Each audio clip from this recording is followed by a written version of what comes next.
जिन साधकों की स्थिति विशुद्ध चक्र पर है यानी कंठ चक्र पर है, उनको मैं आपको बता दूं, उन्हें बहुत ही संभल के बोलना चाहिए और बहुत ही समझ के कुछ भी संकल्प करना चाहिए। क्योंकि जो कंठ चक्र पर जिनकी स्थिति होती है, उनकी वाणी का सिद्ध होना निश्चित हो जाता है। उनकी वाणियों में जो अनुभव है, मैं वो आपको बता दूं, उनकी वाणियों में हल्कापन आ जाता है, बहुत बारीक वाणी हो जाती है। स्वयं को महसूस होता है कि जब आप आवाज उठाते हैं तो आपको लगता पूरे ब्रह्मांड से आवाज आ रही है, ऐसा महसूस होता है। आप जिस वस्तु को भी छुएंगे, जिस अनुभव को भी महसूस करेंगे, वो अनुभव आपका विश्व स्वरूप जैसा लगता है। वहां आवाजों का बहुत सारा एक चौराहे जैसा चौराहे जैसा एक स्थापित लगता है कि जैसे चारों तरफ से एक केंद्र बिंदु लगता है, यानी चारों तरफ से एक आवाज़ों का एक केंद्र बिंदु हो जाता है, वहाँ जाकर के इकट्ठी हो जाती, मधुर वाणियाँ सुनाई देगी, कोयल की सुंदर आवाज़ सुनाई देगी, मोर की आवाज़ सुनाई देगी। ओम की टनकार इतनी प्रबल होती, ओम का विज्ञान इतना प्रबल होता है, उसे देख कर के आप मनमुग्ध हो जाते हैं। आप अपने आप को विशाल स्वरूप देखते हैं, आप दिव्य और सौम्य हो जाते हैं। आपकी वाणी की जो कठोरता है वो बहुत ही सरलता से नष्ट हो जाती है। वाणी में जो नम्रता आती है वो कंठ चक्र पर ही आने के बाद होती है। यहां आकर के आपकी वाणी पूर्ववत खुल जाती है। जो साधक मौन रह करके साधनाएं करते हैं, निश्चित रूप से कंठ चक्र पर आकर के उसकी वाणियां खुल जाती हैं। कुछ साधकों के अनुभव तो ऐसे होते हैं कि वो बहुत तेजी से और नॉन स्टॉप बिना रुके 24 घंटा बोलना प्रारंभ कर देते हैं। वो तमाम वेदों और शास्त्रों का बिना रुके बखान करना प्रारंभ कर देते हैं, क्योंकि उन्हें समस्त शब्दों का ज्ञान हो जाता है। हिंदी के समस्त 52 अक्षरों का से निर्मित जो व्याकरण है उसे पूर्ण ज्ञान हो जाता है। यानी वो किसी भी भाषा का साधक हो, किसी भी भाषी क्षेत्र का रहने वाला हो, लेकिन उसे हिंदी का पूर्णवत ज्ञान हो जाता है। वह समस्त भाषाओं को बोल सकता है और समझ भी सकता है। जब वो उस स्थिति में आता है तो उसे साक्षात सरस्वती के दर्शन होते हैं और उसकी कृपा प्राप्त होती है। जब सरस्वती उसके सम्मुख होती है तो उसकी वाणी बहुत ही आकर्षित और खूबसूरत हो जाती है। उसे हर शब्द एक मधुर संगीत की तरह लगता है। जब वो अंतर में ध्यान देता है तो उसे बहुत ही प्यारी आवाज, एक बीड़ा की आवाज सुनाई देती है, तरंग की आवाज सुनाई देती है, शब्द की आवाज सुनाई देती है। समस्त जो शब्द आते हैं वो सारे शब्द उसके संगीतमय होते हैं, मधुर होते हैं और बहुत ही प्यारे और अनुभव हैं। वहां उसे गोलाकार शून्य जैसी आकृति दिखाई देती है, उसमें एक बीच में शब्द दिखाई देता है, परंतु उसी शून्य में देखेगा कि नीचे से लेकर के उस शून्य को ऊपर में एक द्वार खुलता है, ऊपर में खुलता है, नीचे से छिद्र दिखता है। से वो शून्यवत होता है। कुछ शून्यों को जब वो देखता है तो उसे अनेक सारी शून्य दिखाई देती हैं। कभी कभी ऐसी आकृति उसकी बनती है, निम्न एक लगातार जब देखता रहता है, एक ही शून्य को जब एक टक देखता है तो उसे भिन्न सारी तमाम सारी शून्य को लाइन से दिखती, एक माला की तरह पिरोई हुई दिखती हैं। यानी उसे माला, कुछ संतों ने इसे सरस्वती वंदना या सरस्वती माला का रूप दिया है। उन्हीं मालाओं यानी वो शून्य रूपी जो माला है उसी से उसकी वंदना का निर्माण किया गया है। वहाँ से उठने वाले जो शब्द होते हैं उन्हीं शब्दों के माध्यम से और उन्हीं ध्वनियों को लेकर के संगीत का निर्माण किया गया है, संगीत की उत्पत्ति की गई है। इसलिए कंठ जो होता है बहुत महत्वपूर्ण स्थान होता है। इस कंठ का जो सदुपयोग करता है वो ब्रह्मलोक, जो दुरुपयोग करता है वो नरलोक को जाता है। यानी इस वाणी से पुण्य और पाप दोनों का भागी होता है। एक कर्म वो होता है जो कार्य करता है, उस कार्य का कर्म फल बनता है, लेकिन एक कर्म ये भी होता है कि जो वाणी से बोलता है उससे भी शुभ और अशुभ दोनों फलों की प्राप्ति उसे होती है, यानी दोनों तरह की पूंजी का निर्माण होता है। इसीलिए संतों ने कहा है अपनी वाणी को बहुत ही स्पष्ट और साफ सुथरा रखना चाहिए और वाणी से हमेशा सत्य ही बोलना चाहिए। जो झूठ बोलते हैं उनके शरीर में, उनके चित्त में, उनके मन में इतनी मलिनता आ जाती है कि वो संपूर्ण रूप से झूठमय ही हो जाते हैं और उनका चरित्र भी झूठ ही हो जाता है। ऐसे व्यक्ति अपने सगे संतान से भी झूठ ही बोलते हैं। जब तक वो झूठ नहीं बोलते हैं उन्हें स्वयं में संतुष्टि नहीं होती है। इसलिए हमें सत्य बोलना चाहिए, क्योंकि ये कंठ जो है बड़ा महत्वपूर्ण है।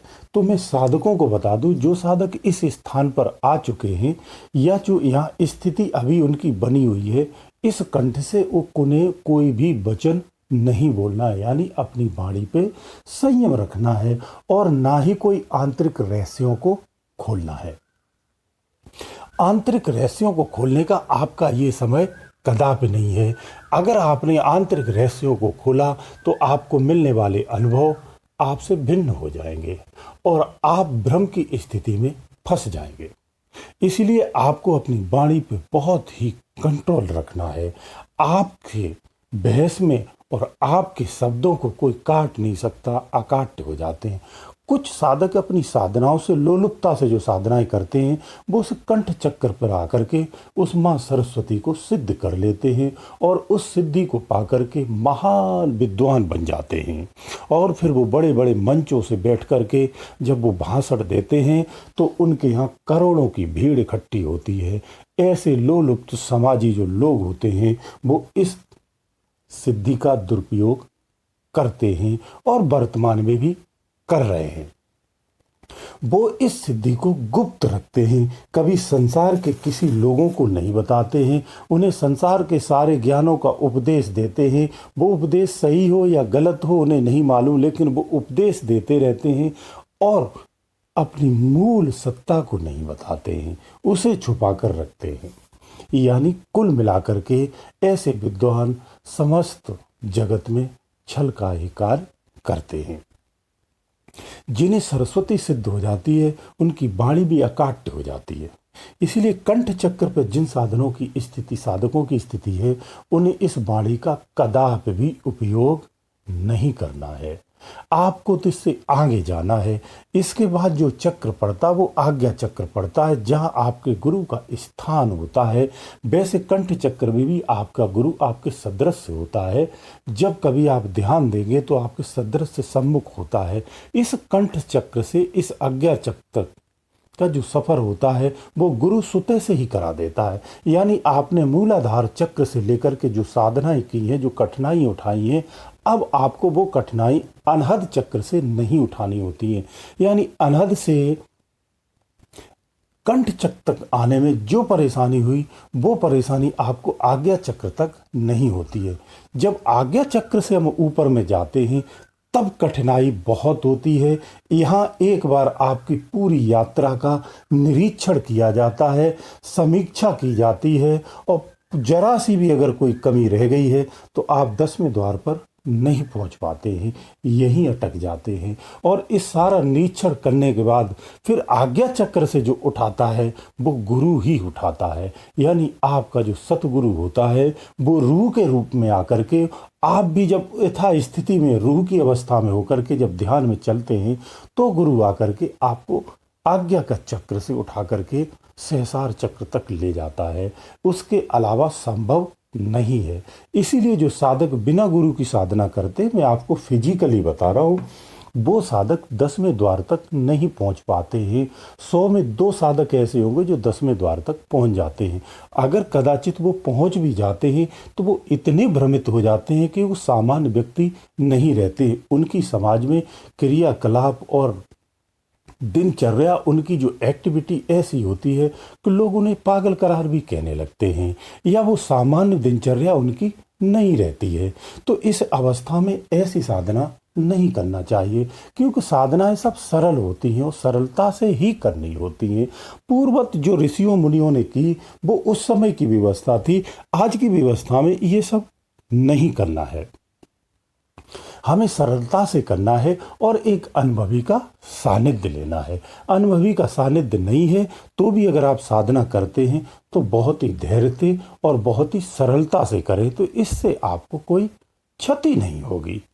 आप जिदपूर्वक और बहुत ही कठिनता से और कठोरता के साथ आप साधना करते हैं तो निश्चित मानिए आपके शरीर में भी इसके साइड इफेक्ट हो सकते हैं और होते भी हैं। इसीलिए साधनाओं को समझदारी से और सहजता से और बहुत, तो जिन साधकों की स्थिति कंठ चक्र पर है उन साधकों को मैं बता दूं, वाणी को तो चुप रखना ही है। दूसरी बात, जो सिद्धियां आपको मिलेंगी, सिद्धियों सरस्वती के अलावा बहुत सारी देवी सिद्धियां आपको प्राप्त होती हैं। नारायण के आसपास की जितनी सिद्धियां रहने वाली होती वो सारी सिद्धियां आपके सम्मुख आती हैं और आपको तमाम प्रलोभन देती हैं। सांसारिक सुख और वैभव की कामनाओं की पूर्ति के लिए समस्त चीज़ों को आपके सम्मुख रख देती हैं, परोस देती हैं बगैर आपके इच्छा के। परंतु आपको उनसे बात ही नहीं करनी है, ना ही अपनी इच्छा प्रकट करनी है। बहुत ज़्यादा अगर किसी साधक की कोई लालसा के कारण कोई सिद्धि अगर पीछे पड़ती है तो उस वक्त उसको उसे ना ही कहना है, उसकी तरफ देखना भी नहीं है, सिर्फ ना बोलना है। ये साधना में मैंने आपको अनुभव बताए जो साधक ऊपर में अभी चल रहे हैं, उनके लिए ये सहायता के लिए मैं शब्द बोल रहा हूं। फिर कुछ समय के बाद आप उस स्थान से सुते से ही देखेंगे ऊपर की ओर निकल जाएंगे, तो जो सिद्धियां आपको प्रलोभन दे रही थी वही सारी सिद्धियां आपके सहायतार्थ आपके सहयोग में लग जाएंगी और आपको नमस्कार करेंगी। ये अवस्था आती है, किसी किसी को नहीं आती है, दोनों बातें हैं। कुछ लोगों को कुछ और अनुभव आते हैं, जैसे ऐसे अनुभव आते हैं उनको ये लगता पूरा मैदान सा दिखता है, सूखा सा दिखता है, एक आवाज़ दिखती है, उस आवाज़ में एक तरंग आती है, उस तरंग के माध्यम से सीधा प्रवेश कर जाता है। इस तरह के अनुभव भी आते, भिन्न तरह की तरंगें आती। शब्दों का बहुत बड़ा विस्तार होता है, जो आपको शब्द मिलते उन शब्दों में भी आपको अटकना नहीं, यहाँ कोई शब्द नहीं लेना है, यहाँ तक कि आपको ओम शब्द भी नहीं लेना है, क्योंकि ओम शब्द भी आप पकड़ते हैं तो वो दूसरा मार्ग हो जाता है। आपको अपने निज मार्ग पे चलना है तो चेतना सुते से ही खसकती है ऊपर के लिए। इस चेतना को ऊपर को खसकाना है और आज्ञा चक्र पर आकर के टिक जाना है। इस तरह से आपको आगे का सफर करना है। गुरुदेव दयालु।